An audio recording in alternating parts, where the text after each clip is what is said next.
Kalau belum subscribe juga segera ya, supaya kita bisa terus mengikuti channel ini dan sehingga channel ini bisa jadi berkat dalam hidupmu. Tuhan dekat dengan setiap keluarga saat teduh di mana Anda berada. Every home, every family. Rasakan dia dekat. Undang dia.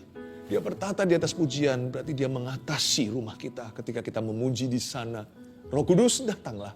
Jamah dan lawatlah setiap rumah dengan kasih. Landa dengan kuasa-Mu. Urapan-Mu tiba. Sampaikan sabdamu Tuhan Yesus sehingga hamba-Mu memberi pengertian. Lewat urapan-Mu Tuhan Yesus memberi pemahaman baru. Bagaimana punya ekspektasi pada hadirat Allah. Di mana kami tinggal. Tuhan berkati setiap keluarga saat teduh bersama. Sembunyikan hamba-Mu sekali lagi di balik salib-Mu. Dalam nama Yesus. Haleluya. Amin. Saya bisa merasakan hadirat Tuhan ya, bukan karena saya bergantung perasaan, tapi I can really feel His presence here and there. Di sini dan di sana. Allah sungguh-sungguh hadir. Saya ingin mengajarkan satu pesan, membawa sebuah pesan yang sangat penting. Jangan sampai rumah kita itu buka pintu kepada yang salah. Karena banyak sekali masalah itu bukan kita undang, tapi kebobolan. Sehingga kita nggak tahu dia ada di sana. Buka pintu itu sama Roh Kudus. Jangan sama roh najis, jangan sama roh jahat. Tapi siapa sih mau mengundang roh jahat kalau kita anak Tuhan, anak terang? Tapi setan itu kan maling. Dia masuk lewat jendela. Karena itu hati-hati. Jangan sampai kita secara sengaja berbuat dosa. Atau meskipun secara nggak sengaja. Tapi kalau kita itu peka sama Tuhan, Tuhan pasti beritahu apa yang salah. Buka pintu itu, bukalah pintu rumahmu kepada Tuhan Yesus. Kepada Tuhan Yesus saja, kepada kebenaran. Saya ajak kita untuk melihat rumah seseorang di perjanjian lama yang sangat diberkati 3 bulan. Paling tidak 3 bulan itu visible, sangat nyata berkat Allah, namanya Obed-Edom. 1 Tawarik pasal 13 dengan judul ini ya, tema khotbah hari ini, pesan yang saya bawa, memenuhi rumahku dengan hadirat Tuhan. Saya ulangi, memenuhi rumahku. Yes, rumah Anda dan rumahku, rumah saya. Memenuhi rumah kita dengan hadirat Tuhan. 1 Tawarik 13 ayat 12 sampai 14, saya baca dulu. Tabut dipindahkan dari Kiryat Yearim ini. Pada waktu itu Daud menjadi takut kepada Allah. Lalu katanya, bagaimanakah aku dapat membawa tabut Allah itu ke tempatku? Sebab itu Daud tidak mau memindahkan tabut itu ke tempatnya, ke kota Daud. Tetapi Daud menyimpang dan membawanya ke rumah Obed-Edom. Orang Gad itu. 3 bulan lamanya tabut Allah itu tinggal pada keluarga Obed-Edom di rumahnya. Dan Tuhan memberkati keluarga Obed-Edom dan segala yang dipunyainya. Obed-Edom ini panjang cerita.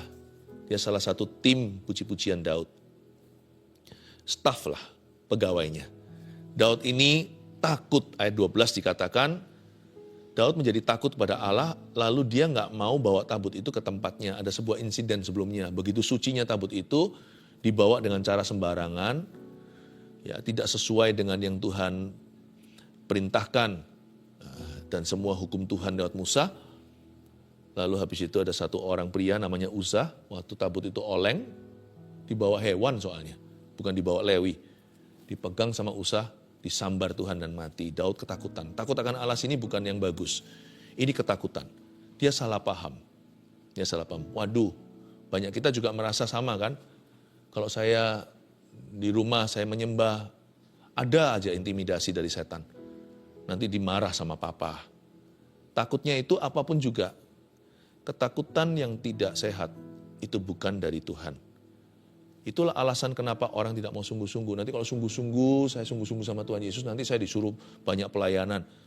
Ada aja salah paham. Daud salah paham sama Allah, dia menolak bait Allah. Menolak tabut Allah. Siapa yang rugi? Ya dia sendiri. Karena di mana ada Tuhan, tempat itu menjadi tempat berkat. Tapi Daud tidak mau memindahkan tabut itu ke tempatnya, ayat 13. Ke kota Daud, tapi Daud menyimpang dan membawanya ke rumah Obed-Edom, orang Gad itu. Wah, dia betul-betul kejatuhan bintang kejora. Rumah Obed-Edom itu jadi tempat persinggahan tabut perjanjian. Dititip dulu di situ. Malah dia diberkati luar biasa. Bayangin Tuhan gak usah diundang. Jikalau pintu terbuka nggak sengaja aja sama Tuhan Yesus, tempat itu diberkati. Apalagi kalau kita mengundangnya secara sengaja dan secara haus pula. 3 bulan lamanya tabut Allah itu tinggal pada keluarga Obed-Edom di rumahnya. Nanti saya akan jelaskan, isi tabut itu apa. Isi tabut itu ada simbol-simbolnya, ada 3. Nanti saya jelaskan kepada Anda. Dari situ ada makna signifikan rohaninya. Apa aja yang kita bisa simpan di rumah yang mendatangkan berkat Allah.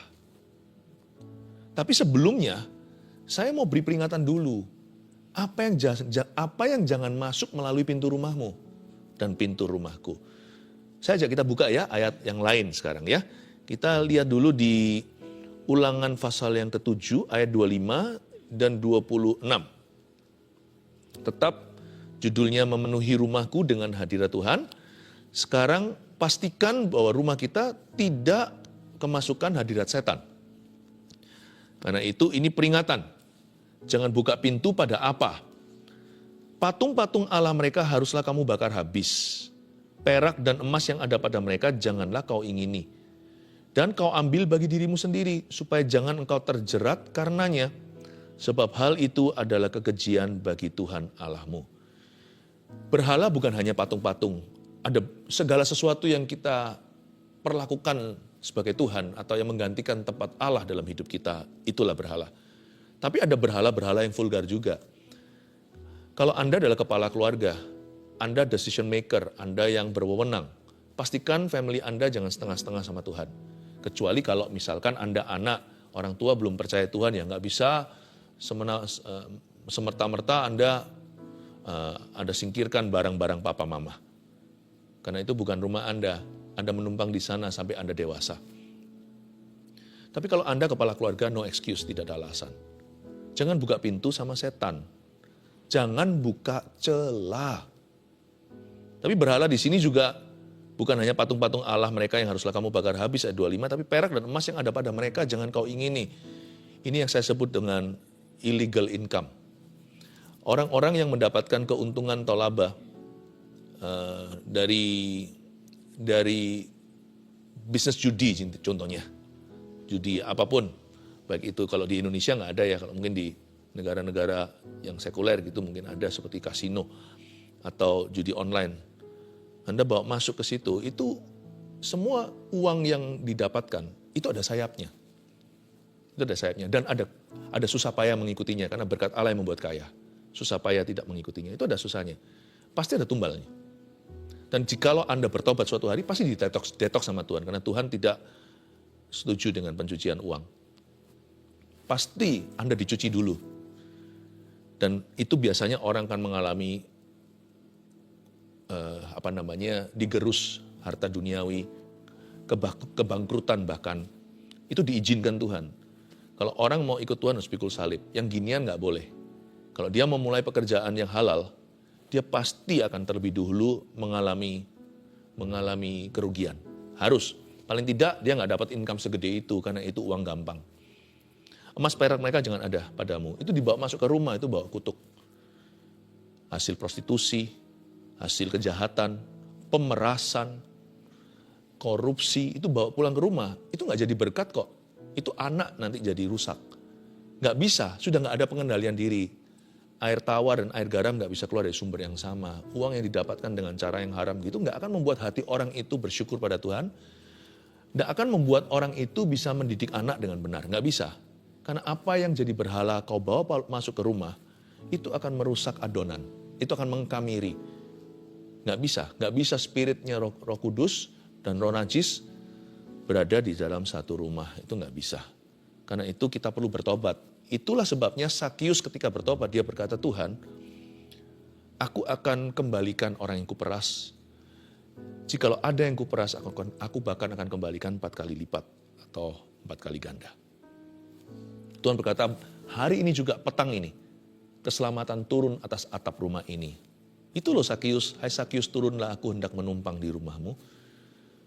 Tuhan memang izinkan itu terjadi karena emas perak itu yang yang dibawa pulang ke rumah itu pasti menjadi akar kejahatan. Bukankah cinta akan uang? Uang nggak salah, Tapi kalau kita itu serakah, apalagi kalau mendapatkannya dengan cara yang salah dan merugikan orang lain dan berbuat jahat, tidak mungkin ada berkat. Itu akan jadi akar kejahatan di rumahmu. Itu penyebab macam-macam musibah. Patung-patung Allah mereka haruslah kamu bakar habis, perak dan emas yang ada pada mereka janganlah kau ingini dan kau ambil bagi dirimu sendiri, supaya jangan engkau terjerat karenanya. Ada jerat di situ, ada jebakan, ya, ada jerat, ada pukat setan, sebab hal itu adalah kekejian bagi Tuhan Allahmu. Kata kekejian di sini abomination dalam bahasa Inggrisnya, artinya Tuhan jijik dengan itu. Jadi jangan buka celah, jangan bawa dosa, termasuk orang-orang zaman ini sudah zaman yang gila. Hal-hal yang tak terdengar zaman dulu itu terdengar kini. Misalnya seorang ayah atau suami membawa pulang selingkuhannya itu ke rumah. Nah, saya sebut itu berhala berjalan. Sama saja, sekalipun bukan patung, lebih ngeri lagi kalau itu manusia dalam hubungan yang salah. Supaya jangan kau terjerat karenanya, sebab hal itu adalah kekejian bagi Tuhan. Dan janganlah engkau membawa sesuatu kekejian masuk ke dalam rumahmu. Itu tadi, jangan buka pintu sama setan, tapi sama Tuhan. Jangan bawa masuk ke dalam rumahmu, jangan buka celah, sehingga engkau pun, lihat itu, ditumpas seperti itu. Kata ditumpas itu dihukum, dipukul, ya, dihancurkan, atau diserahkan ke tangan musuh.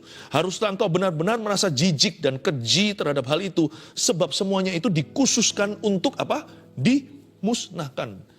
Jadi jangan impor setan dalam rumah. Tapi tanda kutip ya, sebab Tuhan tidak bisa diimpor, imporlah Tuhan dalam rumahmu. Agar supaya Anda jangan mengalami yang namanya konsekuensi misterius nanti. Misalnya ada orang yang membawa benda mistis dengan alasan koleksi atau sungkan.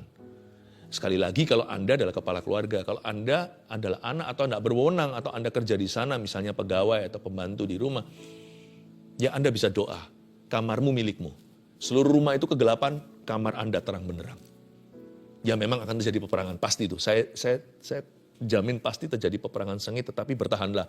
Sebab dia terlebih besar di dalam dirimu yang percaya kepada Yesus. Cepat lambat nanti gelap itu akan menyingkir. Terang itu akan menguasai. Mana ada sih? Kalau lampu dinyalakan, gelap masih ada ngawang di tengah-tengah. Gelap pasti harus minggir. Tinggal tunggu aja. Tombol-tombol Tuhan nyalakan tepat waktu, semua indah pada waktunya.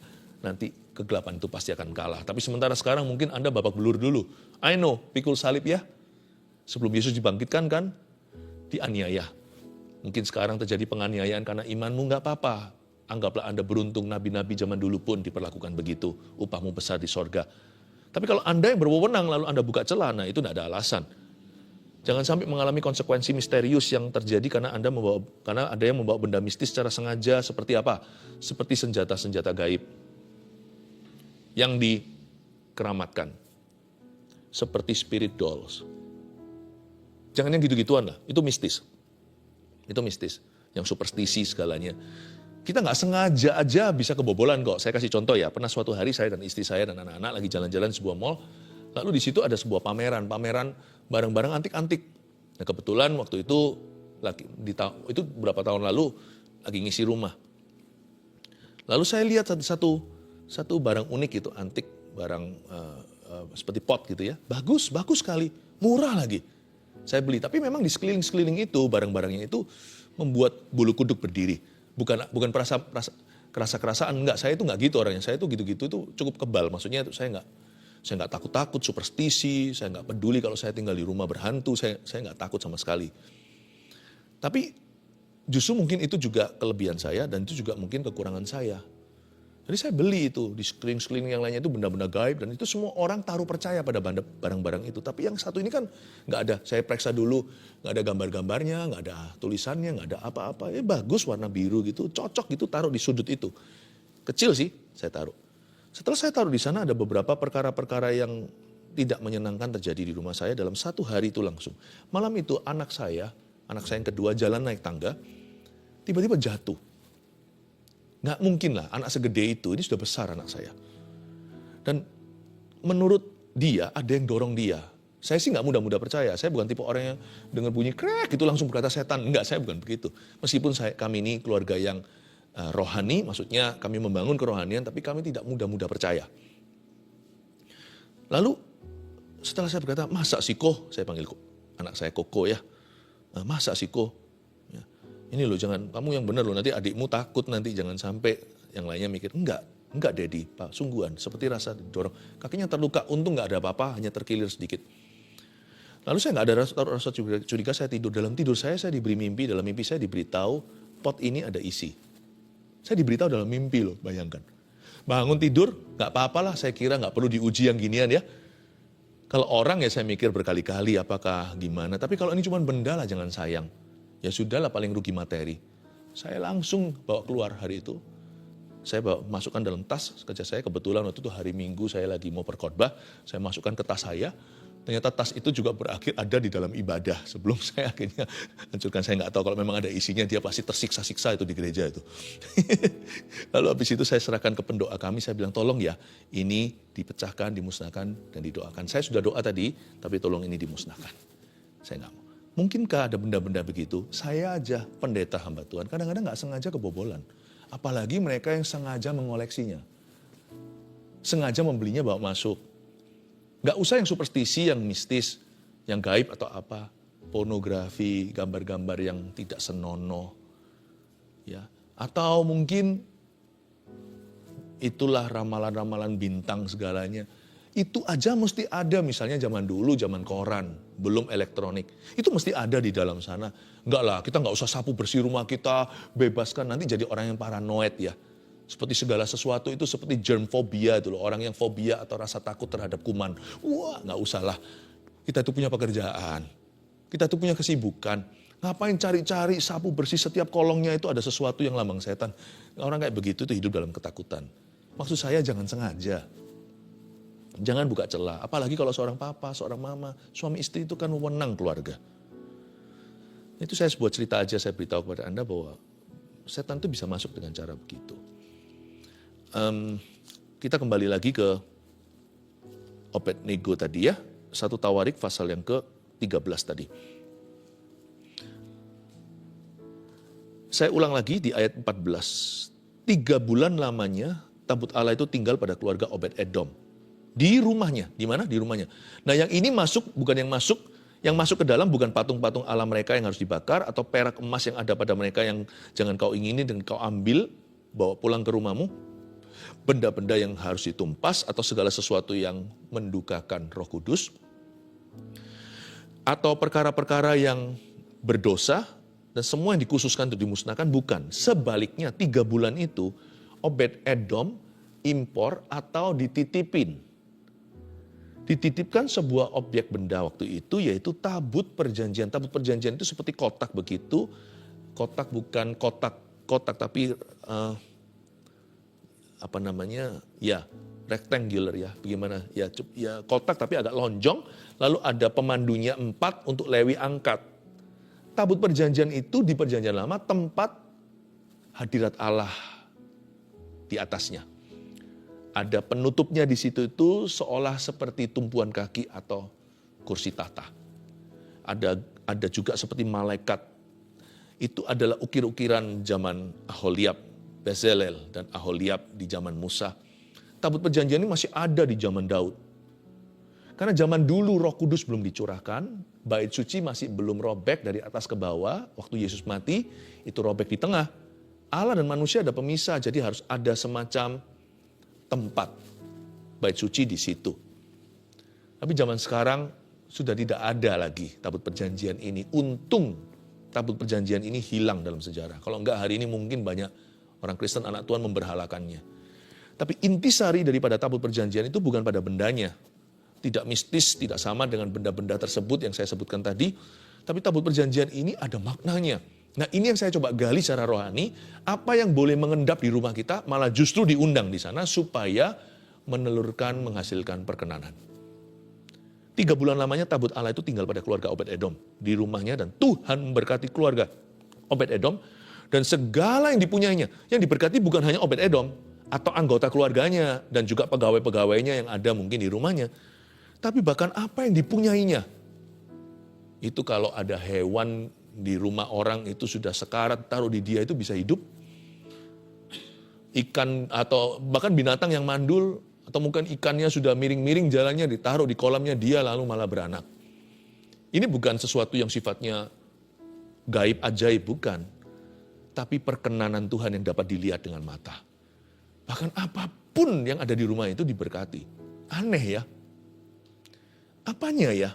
Tabut perjanjian itu apa? Saya ajak kita lihat artikel-artikelnya ya. Atau di dalam itu elemennya apa aja. Sekarang buka dengan saya di Ibrani pasal yang ke-9 ayat yang ke-4. Ibrani 9 ayat 4. Ini bicara tentang benda-benda di bait suci waktu itu. Di ayat 4 dikatakan begini. Di situ terdapat mezbah pembakaran ukupan dari emas dan tabut perjanjian.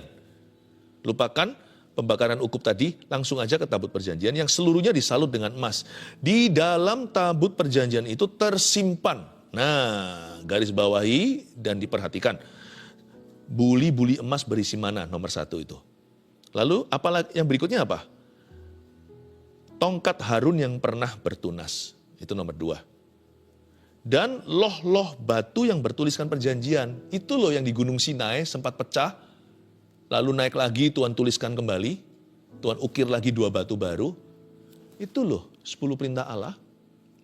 Yang dibawa turun gunung, lalu Musa melihat mereka sedang menyembah lembu emas. Lalu dia marah, dia pecahkan, wajahnya bercahaya.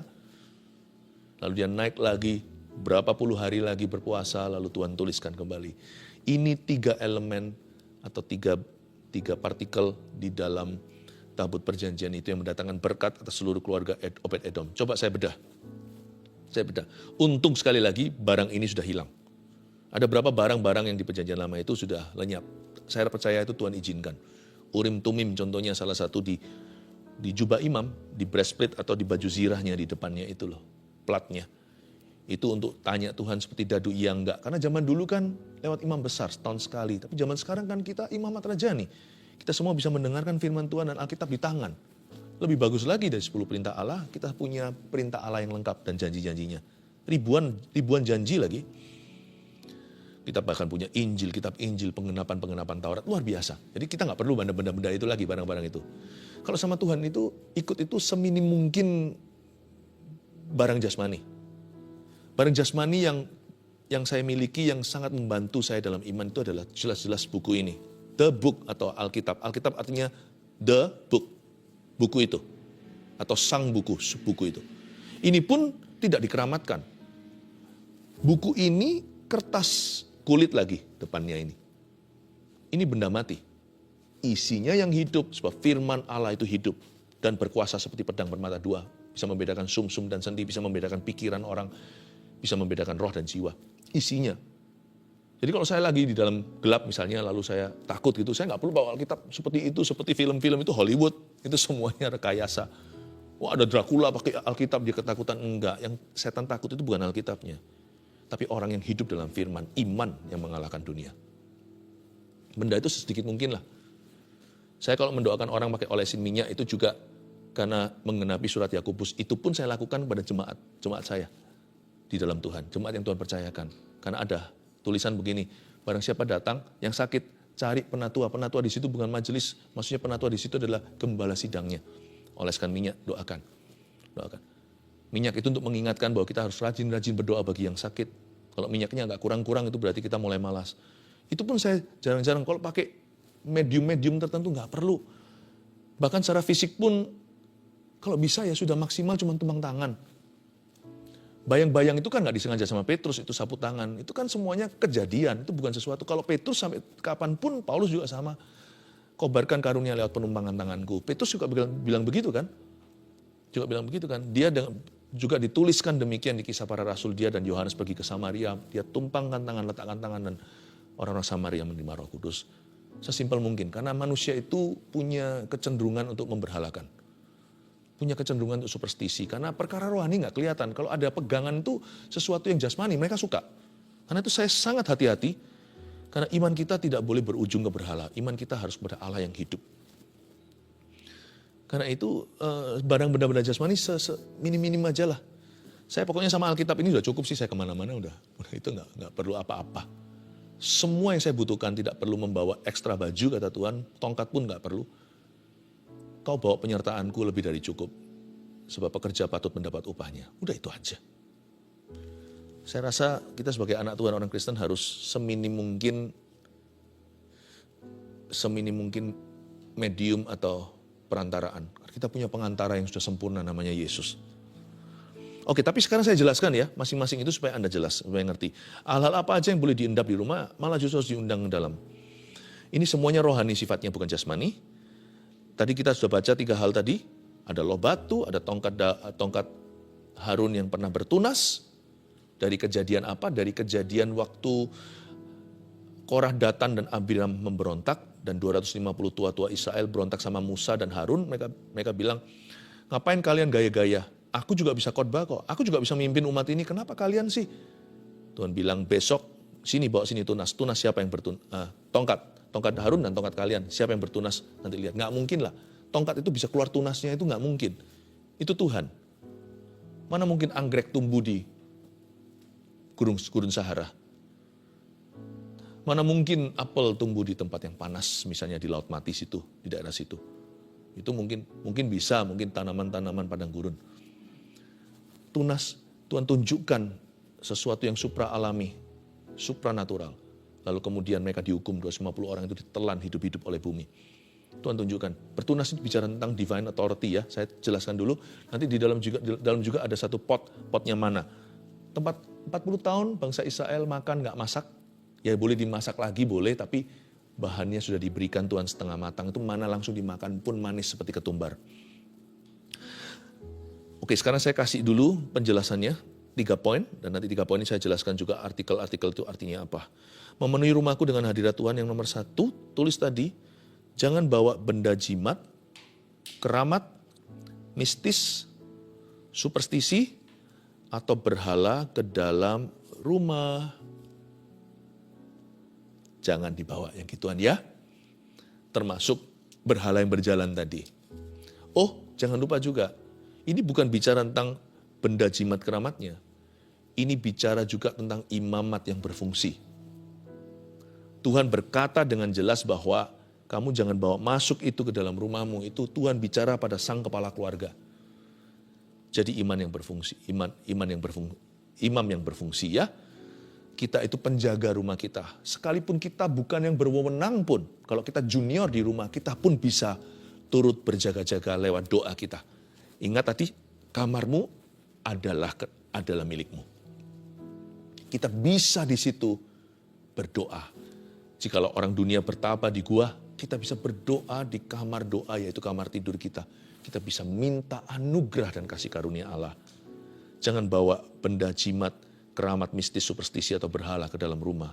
Melainkan bawalah dan undanglah hadirat Allah. 2, isi rumah dengan, ini dia. Tulis dulu ya, logos atau firman tertulis, Alkitab ini. Rema, firman yang dibaca, dikhotbahkan, yang terus terngiang-ngiang di dalam jiwa, dan kepemimpinan yang takut akan Tuhan. Nomor 2 saya jelaskan sedikit. Isi rumah dengan logos. Yang namanya 2 loh batu itu logos. Memang diwakili seluruh Taurat itu sama 10 perintah Allah di dalam tabut perjanjian. Logos itu yang tertulis. Rumah itu mesti ada Alkitab lah. Untuk Anda satu, keluarga kalau belum percaya pun taruh di sana, siapa tahu suatu hari mereka mau baca. Bukan untuk menyucikan rumah taruh Alkitab, bukan. Alkitab ini bukan benda keramat, tapi itu dibaca, untuk direnungkan. Rumah itu bukan perabotan nomor 1. Rumah itu harus diisi sama firman Allah. Logos taruh di sana, 2 loh batu tadi. Mana melambangkan rema. Makanan yang turun hari per hari, kalau weekend, kalau akhir pekan, dikasih Tuhan, langsung 2 hari. Kalau mereka serakah, tiap hari ngambil lebih, besok udah busuk keluar cacing-cacingnya dan ulat-ulat. Kecuali kalau Sabat, karena mereka tidak keluar untuk mengambil embun pagi. Rema itu dikasih Tuhan itu tepat, every day. Lewat juga saat teduh bersama. Alangkah baiknya TV dipakai untuk saat teduh bersama keluarga, termasuk lewat acara kesayangan kita. Hari Minggu, kita dapat rema dari gereja langsung 2, double porsi. pada waktu Sabat. Sabat itu Sabtu Minggu nggak masalah, bukan harinya. Tapi masalah waktu yang dikhususkan untuk beribadah. Kita terima, kita bawa pulang. Jadi kita mendapatkan porsi ganda. Rema itu bicara, mana itu bicara tentang rema. Ketika kita itu menerima sesuatu yang turun. Bukan sesuatu yang kita rencanakan, sesuatu yang diwahyukan, sesuatu yang dicerahi oleh Tuhan. Lalu tongkat Harun yang bertunas tadi cerita tentang pemberontakan Korah. Bagaimana Tuhan membela imam yang sah. Itu bicara tentang kepemimpinan yang takut akan Tuhan. Rumah itu bahagia, paling bahagia ya, paling happy ya. Kalau papanya, figur laki-lakinya takut akan Tuhan. Itu tongkatnya. Tongkat Tuhan di rumah itu, yaitu seorang ayah yang cinta Tuhan. Lalu tentunya juga ada wakilnya. Kalau ayah nggak bisa, ibu, mama juga bisa menjadi imam di dalam absennya papa secara rohani, atau sebagian keluarga. Ada keluarga yang absen sungguhan secara jasmani, entah papanya pergi, atau maaf, papanya mati. Jadi kalau Anda adalah seorang ibu rumah tangga, dan juga Anda punya karir di luar sana untuk menghidupi keluarga Anda, dan punya anak-anak, Anda single parent, Anda harus membesarkan anak sendirian, jangan khawatir. Yesus adalah suami bagi yang tidak bersuami, ayah bagi yang tidak berbapak. Anda bisa besarkan anak Anda. Tuhan akan kasih figur-figur lain untuk membantu mereka. Tapi sacrifice pengorbanan Anda, keteguhan, kegigihan Anda untuk membawa mereka, mendidik mereka dalam jalan yang benar, akan pay off atau suatu hari akan besar upah menanti. Kepemimpinan yang takut akan Tuhan itulah tunas. Makanya itu keluarga itu kasihan sekali, perangnya itu akan dahsyat kalau papanya buka celah. Ketika seorang ayah jatuh, seluruh keluarganya harus menghadapi peperangan baru. Ketika seorang pria meninggalkan Tuhan, atau apalagi kalau papa mama dua-dua, itu seperti di tabut perjanjian tidak ada tongkat Harun lagi. Jangan sampai nanti diganti dengan gada. Makanya yang jadi ayah harus punya kekuatan iman lebih. Aku tidak boleh jatuh bukan hanya karena Tuhan demi namanya, tapi juga karena putra-putriku, karena anak-anakku, karena rumah tanggaku, karena istriku. Demikian pula seorang ibu. Ya, isi rumah dengan logos, rema dan kepemimpinan yang takut akan Tuhan. Ketiga, inilah janji Tuhan. Seperti di ayat 14 kita baca, Tuhan memberkati keluarga Obed-Edom dan segala yang dipunyainya. Rumah yang penuh dengan hadirat Tuhan. Ada berkat-berkat Tuhan secara nyata. Ini saya nggak perlu jelaskan. Ini tinggal Anda alami. Akan ada berkat-berkat Tuhan secara nyata. 3 poin ini, catat baik-baik, taruh di dalam hati, undang Tuhan masuk rumahmu. Buka pintu kepada Tuhan, jangan kepada setan. Tuhan hadir di bait kudusnya. Mari kita buka hati kita sekali lagi, undang Dia. Angkat tangan kita, terimalah Shekinah glory, kemuliaan Allah. Dan bagi orang-orang yang merupakan minoritas di dalam keluarga yang percaya kepada Kristus, terimalah kekuatan iman. Terimalah berkat dari Allah Bapa, Putra, dan Roh Kudus menyertaimu dan rumah tanggamu. Dalam nama Yesus, haleluya. Amin. And there I find you in the mystery.